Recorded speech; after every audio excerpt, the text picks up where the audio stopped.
All right. Let's see. I think that we are back.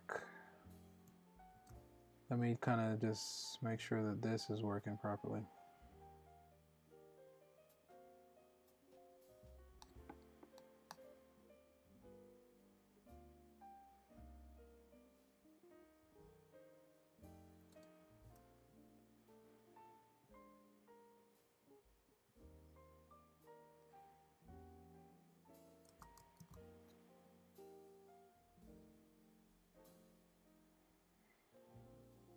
Okay.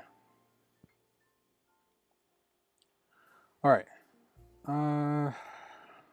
So people should know how to access it. I'm just gonna let that be. I think my collaborator is still going, so I'm gonna let that be. And we're gonna go. So we're back. We're gonna go ahead and jump into the next part. All right. So let's go here like this. Okay. So I'm assuming that people let me. I guess I could go ahead and load the link into Collaborate. Um,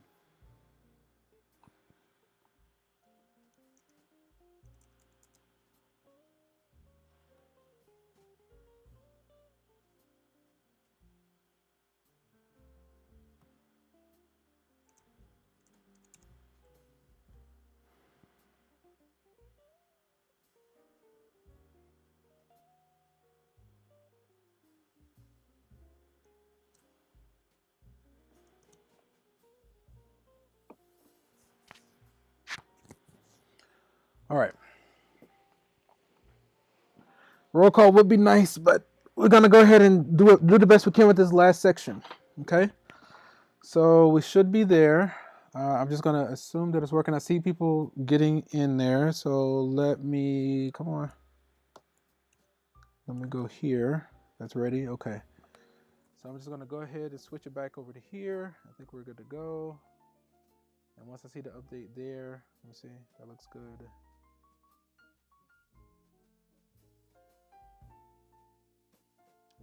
Is it working?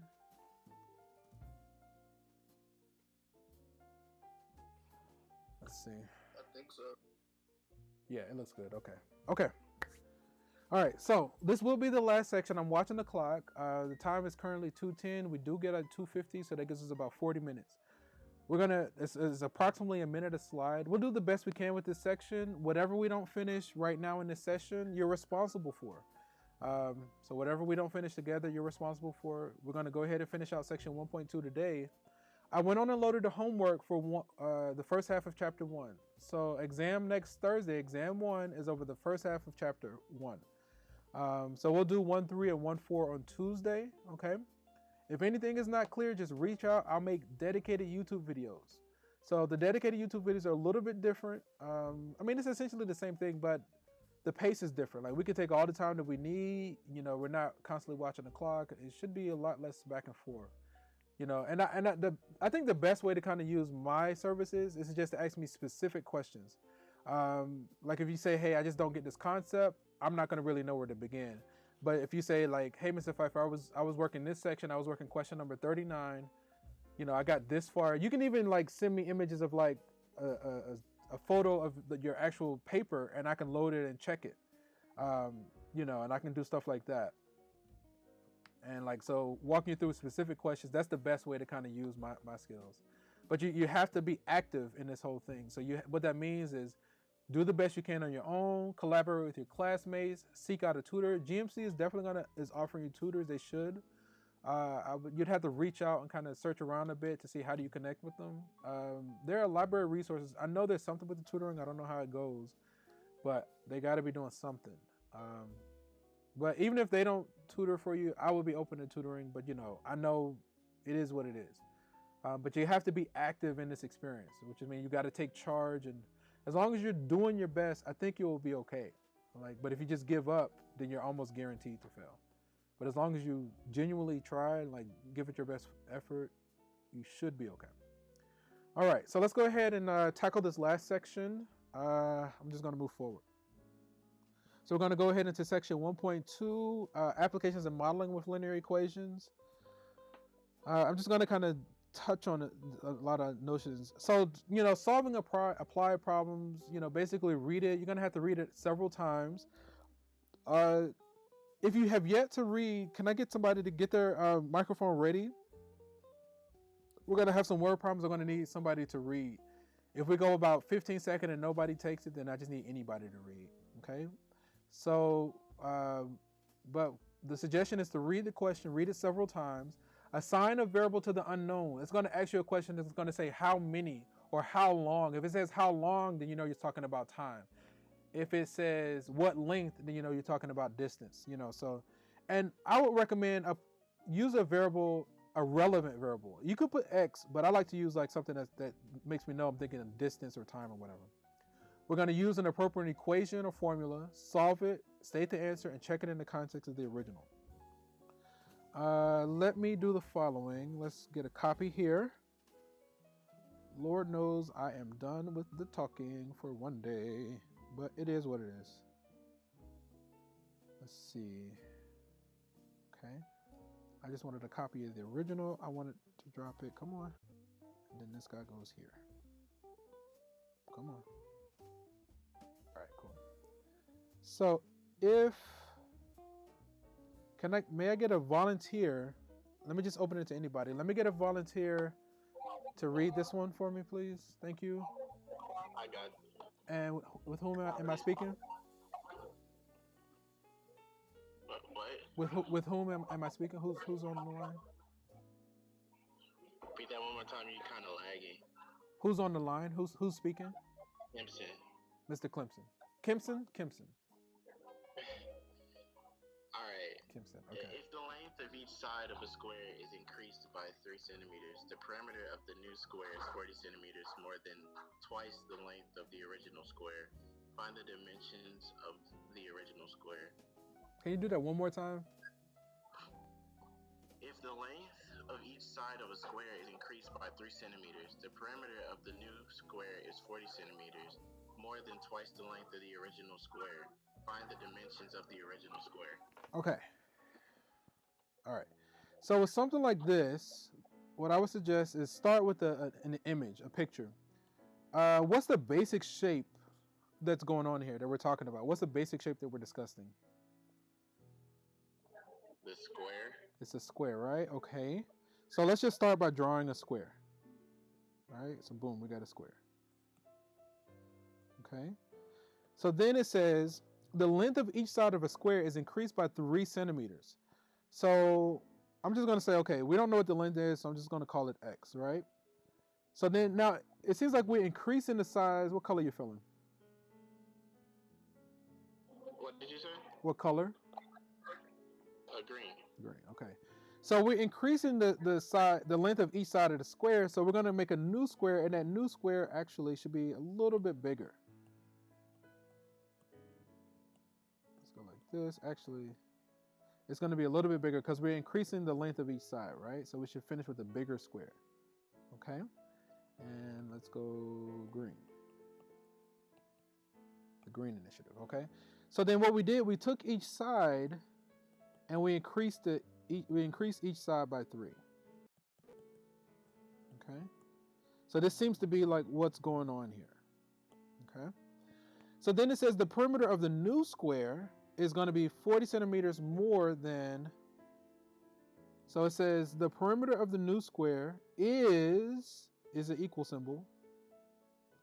Where'd it go? The perimeter is P of the new square is equals 40 centimeters more than, so we're going to capture that by plus, twice the length of the original square. So we're going to say 2x, okay?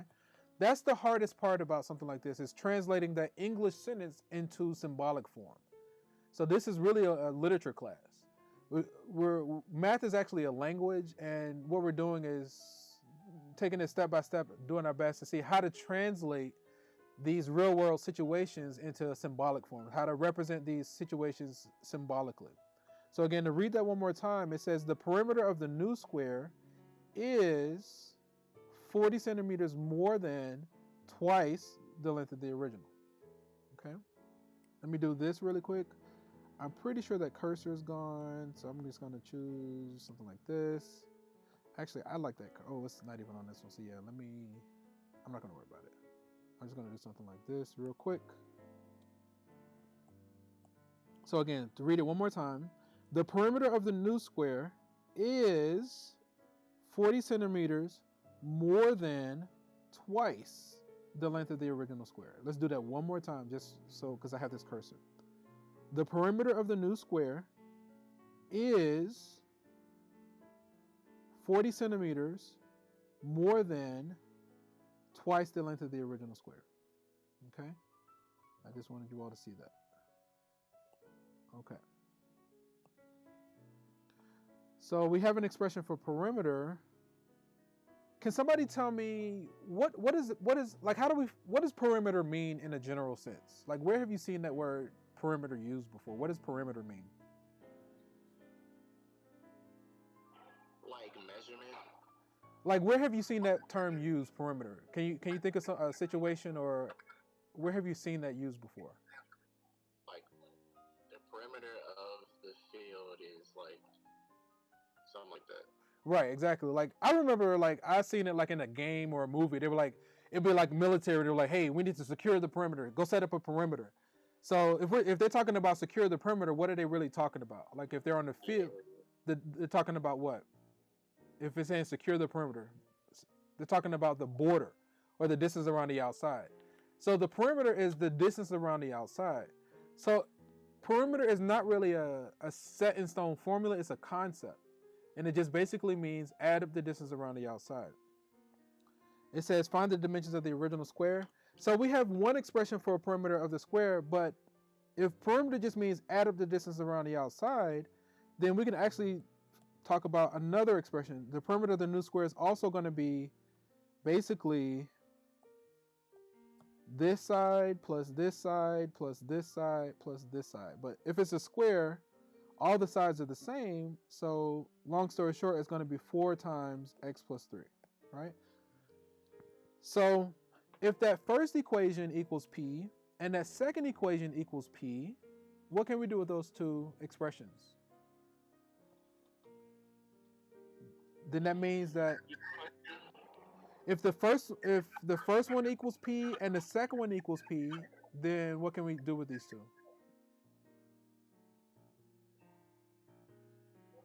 Then they should actually be equal to each other, right? We can do the following.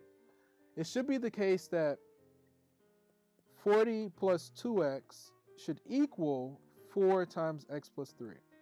So if you're still here, and again, if anything is not clear, don't hesitate to stop me.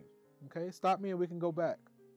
Okay, so again, the 40 plus 2x equals p, and the 4 times x plus 3 equals p. So then those two should be equal to each other in this fashion.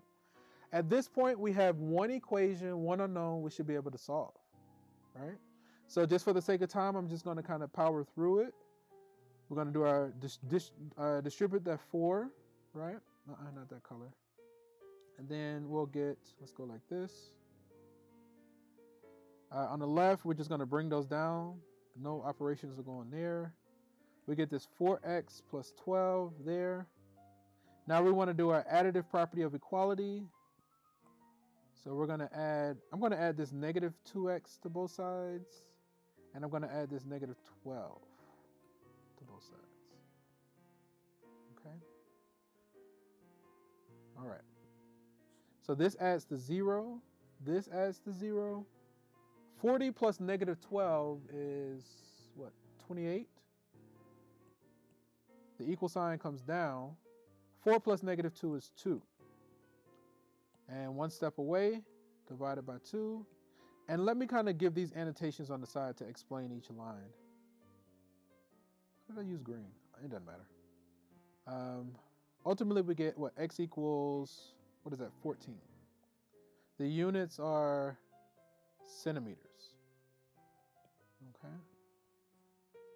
The question says find the dimensions of the original square, so it should be 14 by 14 centimeters. Basically, x is 14 centimeters. Okay. Let me do like, that's fine. Like that. Okay. And then like this. Let Let me think about it. Now, we should check in the context of the original. For the sake of time, I don't think that I will because I'm totally exhausted. Let me think about it. There was something else I wanted to say. I can't think of it. Okay. So what we're saying is that if x is 14, that should be the dimensions of the original square based on the context. So again, if anything is not clear, if I need to go back and explain anything, just stop me and let me know. But if you're silent, I'm going to assume that one of two things. I'm not going to say the negative deconstructive statement. But if you feel comfortable with it, I'm just going to let it go and keep it moving. Okay. And again, all these notes that you see me taking, I'm going to load a copy of it into the box link or Moodle. Okay. Although I like these next ones. So these next set of questions are motion problems. So we're going to be using distance equals rate times time. Distance equals rate times time, right? Okay. So we're just going to let that be. Don't show me the answer. Awesome sauce. Can I get a volunteer to read this one for me, please? Thank you. Please and thank you. Ouch. What is that?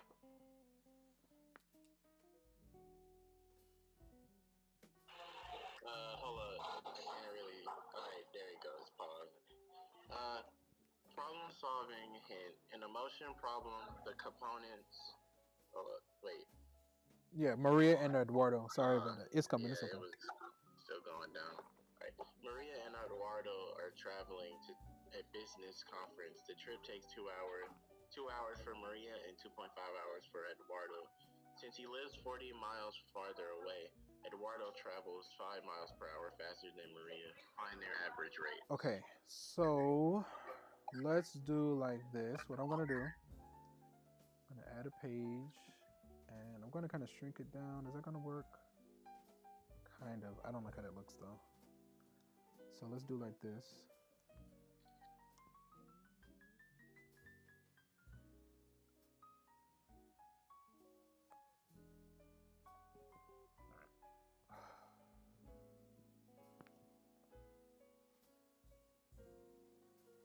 Come on.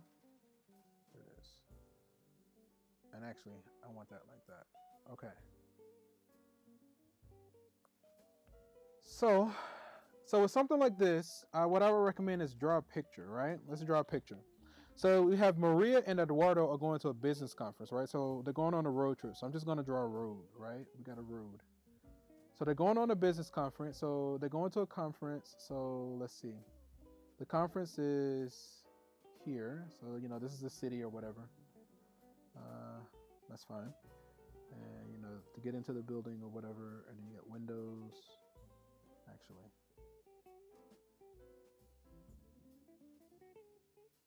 I'll forget that. It's not that serious.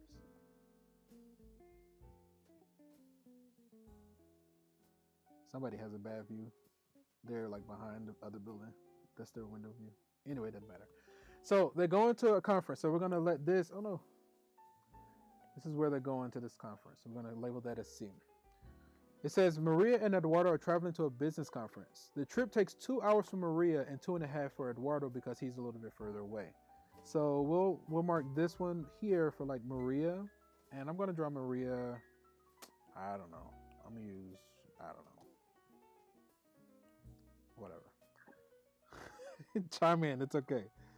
So Maria, right? It's going to be Maria like this, like this. Maria is going to be like this.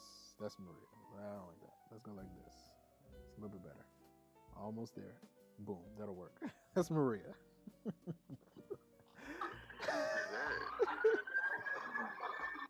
Man, it's deep over there. So then this is going to be Eduardo. Give me a color for Eduardo. What color are we feeling for Eduardo? I'm going to choose this color. Eduardo, this is going to be Eduardo. Like this, like that, like that, like that. Eduardo. Boom. Okay. So this is like that's their homes, and they're traveling to this conference, but Eduardo's a little bit further away. It says that the trip takes 2 hours for Maria, so the time for Maria is 2 hours, and the time for Eduardo is 2.5 hours. Okay. If we let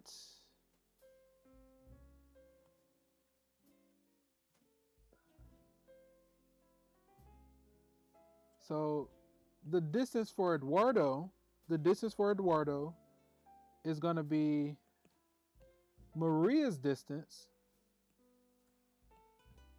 plus 40 additional miles, right? Because he's a little bit further away. It says that Eduardo's distance is Maria's distance plus 40. And it says Eduardo's rate is 5 miles per hour faster than Maria's, right? So Eduardo's rate is going to be Maria's rate plus 5. Okay. So now that's just me kind of writing down what was given to us. So for something like this, I would use the following. I would create a table in the following way. Let's see. So we have Maria. We have Eduardo. And we're going to use the formula rate times time equals distance. Okay, rate times time equals distance. We're making a table.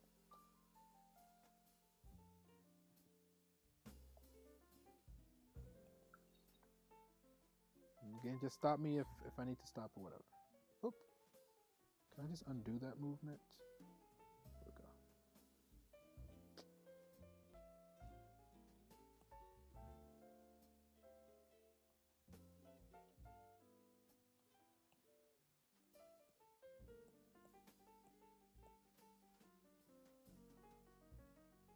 All we're doing is making a table. Rate times time equals distance, and we're just going to cut these in half like that. Boom. Okay, that looks good. So we made our table. So now let's go back and fill it in. I'm going to read it from the original one more time. It says the trip takes 2 hours for Maria.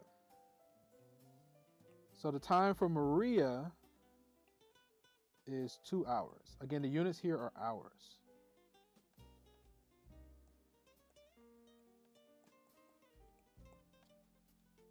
So it takes 2 hours for Maria. And it takes 2.5 hours for Eduardo. So 2.5 hours for Eduardo. And we don't actually need those units since we have it at the top. Doesn't matter. Yeah, it helps. It didn't give us any information. Let me see. It didn't give us any information on Maria's rate, so I'm going to let R be Maria's rate. I'm going to say R sub M, so we know that's Maria's rate. So then we just said the distance equals rate times time, so Maria's distance is going to be 2 times her rate. Okay, so if her rate is R and her time is 2, then her distance is going to be 2R. All right, now we did get some information on Eduardo's rate. Eduardo's rate is 5 miles per hour faster than Maria's. So Eduardo's rate is going to be Maria's rate plus 5 miles per hour. So we have an expression for his rate. We have an expression for his time. So that means that ultimately Eduardo's distance is going to be rate times time. So it's going to be 2.5 times Maria's rate plus 5. We just multiply those guys. Let me pause for a moment. Let me pause for the cause. Are there questions up until this point? Okay. I know it's a little intense. Again, you have to do the best you can. You have to do your best, forget the rest, don't stress, and be blessed. Okay. If there are no questions, I'm going to keep moving forward. Okay. I have a question. Sure. So like, oh, by the way, this is Kimson. So like, what is 5 for again? Which one? What is what again? The plus 5 for it? Oh, because it says that Eduardo travels 5 miles per hour faster than Maria's. So we take Maria's rate and then he's going to 5 miles per hour faster. Oh, okay, that's it. All right, okay. So again, so the formula that we're using here is rate times time equals distance. Another suggestion is, as you come across formulas, as you practice going through the homework and in our notes or whatever, as you come across formulas, it's definitely a good idea to have a formula sheet. So have a sheet that's easy to access, and every time you get a formula, just update that sheet with your formulas. Totally sound like I said something else. I'm being totally immature right now. But but the whole point is this is about organization. So, I'm going to give you a copy of all the stuff that I'm writing.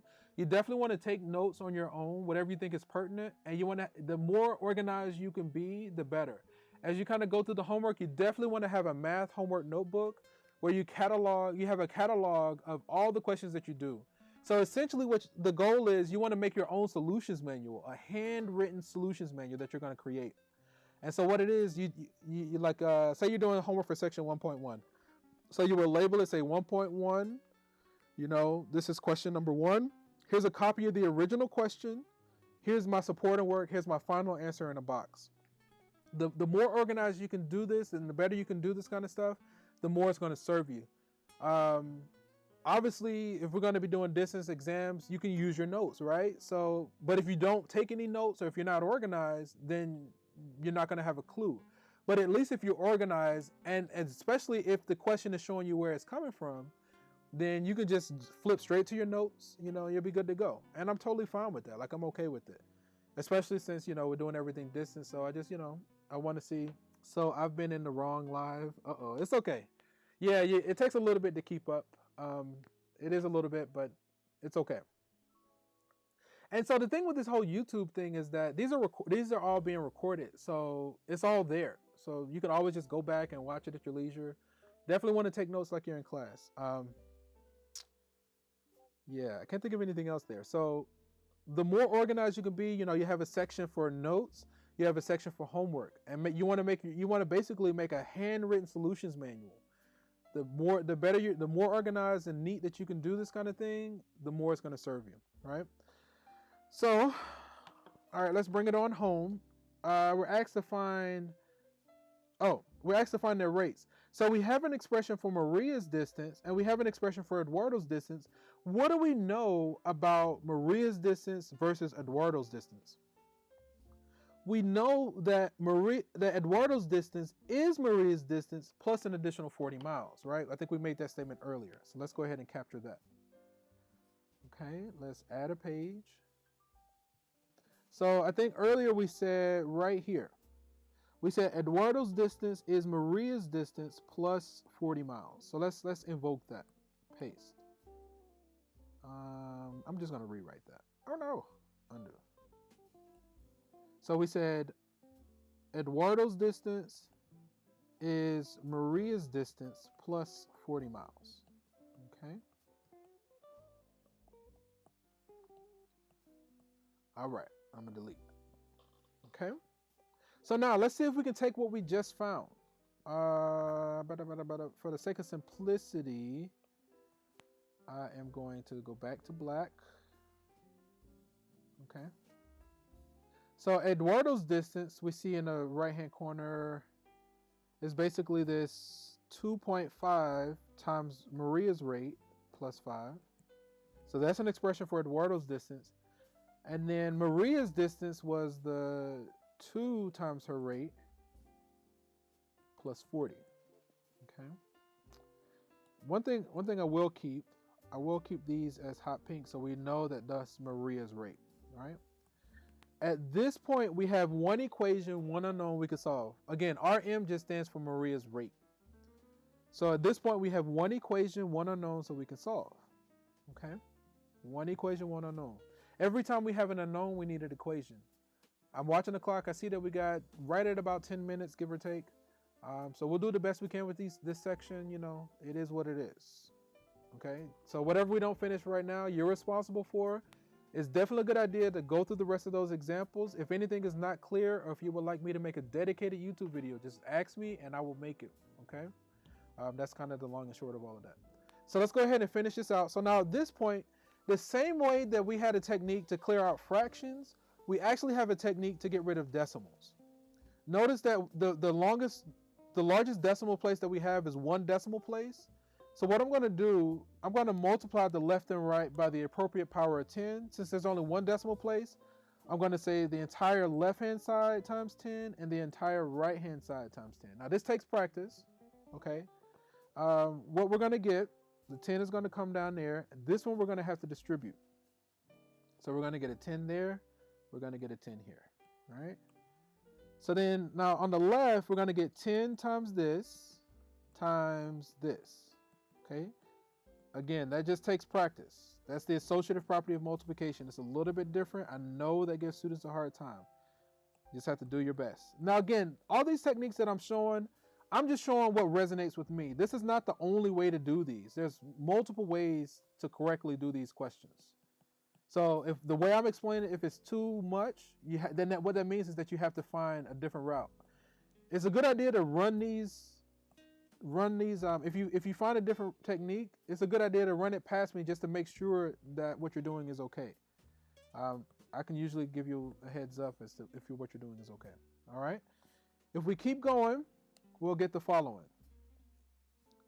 So the 2.5 turns into 25 times this equals 20m plus 400.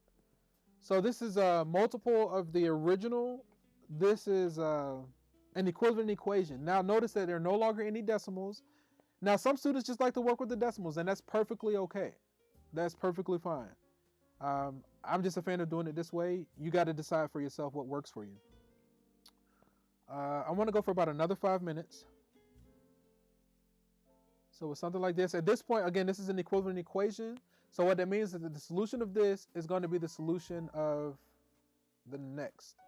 It's going to be the same as the solution of the original. Okay. So let me go ahead and solve this one.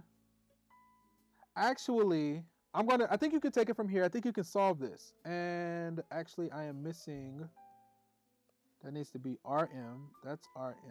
And just to be consistent, I'm going to leave those as hot pink. Hot pink. I'm actually going to leave the rest of this because we're pretty much out of time. I'm going to leave the rest of this one as an exercise because in my mind, I realize that there's some others that I definitely want to talk about. I'm going to do one more example and we'll call it a day. I'm going to leave the rest of this as an exercise, but I think you can take it from here.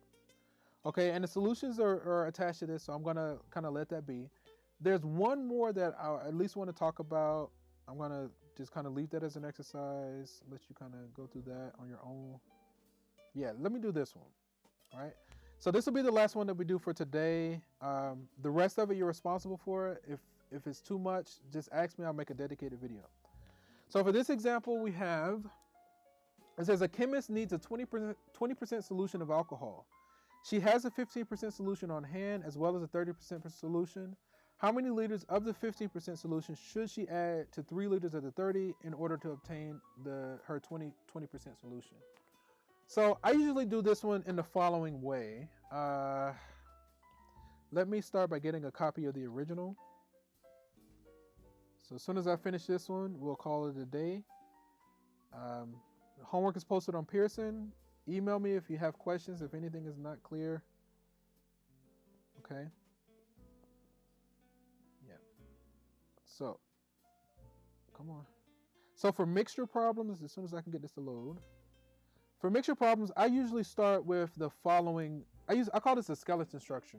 But basically, I'll do percent of substance, percent of the first thing times the amount of the first substance plus percent of the second substance, percent of the second substance times the amount of the second substance equals final percent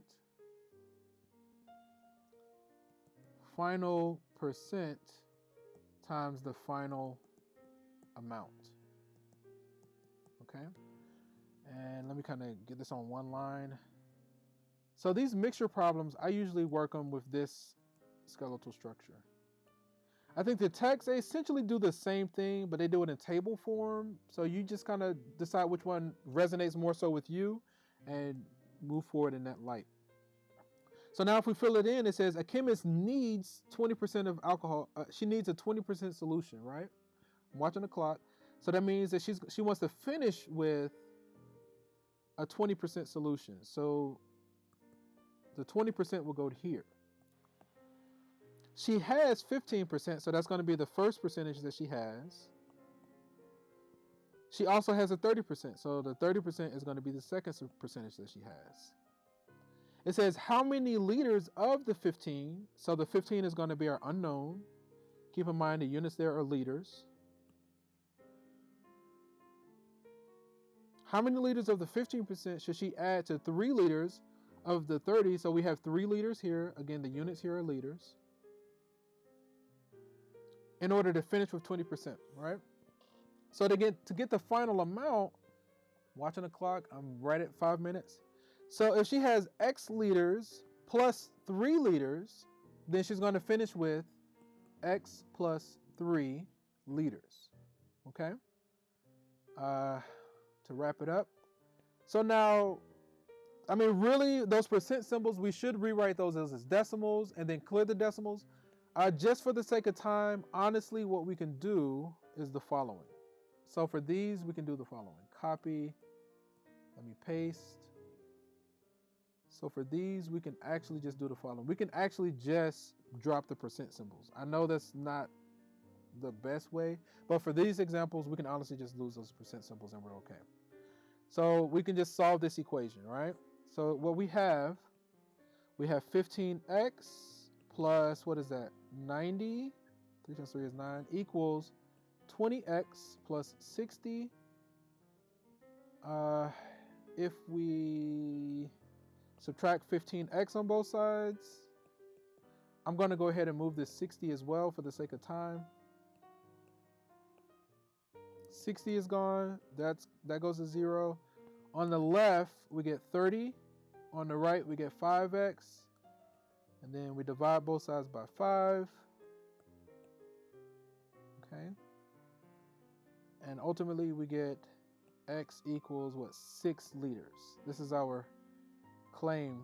So of how many liters of the 15% solution she should add in order to get that desired mixture. Okay. So this is the way I did it. There's a typed version. Now the rest of these examples, I think that's all fine. So, I'm just going to do a quick scan. I'll go for like another minute or two. I'm not going to do much more. Okay. So here's a version of how they did it. They put it in table form. They essentially get to the same spot that we are. And they decided to keep their decimals. See, and it's perfectly okay. You don't have to do it the way that I'm doing it. I'm just showing you that it's possible. So my job as your instructor is to tell you what you're doing wrong. Your job is to figure out how to get it to work for you. I can't work it for you. And I can't tell you how to work it for you. I can just say, hey, what you're doing is fine. Or, hey, you might want to try something different. So my job is to tell you what you're doing wrong. Your job is to figure out how to get it to work for you. I'm going to do actually one more. I'm going to let this one be. I'm going to skip that one. I'm watching the clock. I got like 2 minutes. I'm going to skip this one. There's actually one more that I would like to do. And then we will definitely, not this one, not that one. That was fine. You can handle all of these. And if not, just reach out. Not that one. Oh, is it not here? Okay, so it's not here. Okay. So I think we're actually okay. So what I'm going to do, I'm going to share, send it to box, handwritten notes. I want everything except that first page. So when this bar finishes loading, you'll actually get a copy of all the work that you saw me doing. Okay. So we're gonna go ahead and end the session here. Again, I'm available if anything is not clear. If you have questions, I want you to breathe. I know it seems like it's a lot. It seems intimidating, but once you catch the rhythm, you're gonna see, oh, it's actually very doable. If you don't know where to start, just start with the homework that's in Pearson. So find your way into Pearson and go ahead and get those assignments submitted. Since we didn't finish out sections 3 and 4, only thing that's due this Saturday is sections 1.1 and 1.2. I'm gonna go and update those due dates. Okay. I can, in my good conscience, I can only make sections 1.1 and 1.2 due by Saturday, and I'm also going to post a quiz based on 1.1 and 1.2. So those 3 assignments are going to be due this Saturday, and I'll go ahead and post assignments for next week as well. Not all, but most, okay? If there aren't any questions, we're going to end the session here, okay? Hang on. I usually like to kind of close out with a clear slate, okay? So again, if there aren't any questions, any further questions, we're going to end the session here, and from one beautiful mind to another. Anybody stopping me? Okay. Hello? Go ahead, yes. Okay, so by this Saturday, we have to have the Pearson work for 1.1, 1.2, and then the quizzes. There's only going to be one quiz, and it'll probably be like 2 or 3 questions, something like that, something real light.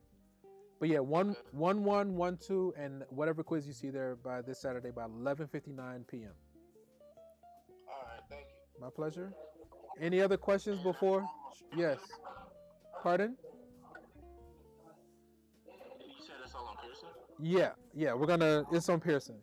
Okay, and I actually had one more question. It was about one of the problems Go ahead. where you had put in there. It was like 2 RM plus 40. Okay, let me go back to that. I don't. Hang on. Yeah, I just like didn't understand where you got the 10 from. Okay, let's back up. You're talking about. Let me do this really quick. And actually, what I would like to do, let me do this really quick.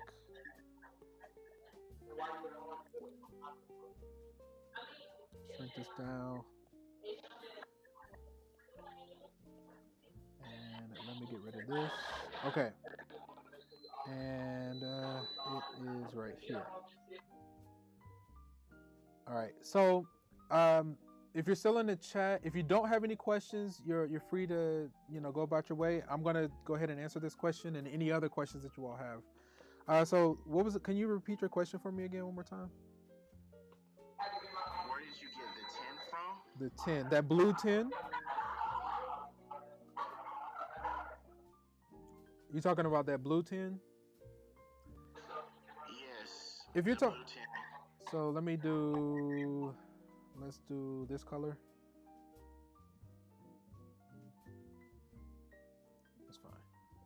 So this blue 10, and let's kind of, I'm coming.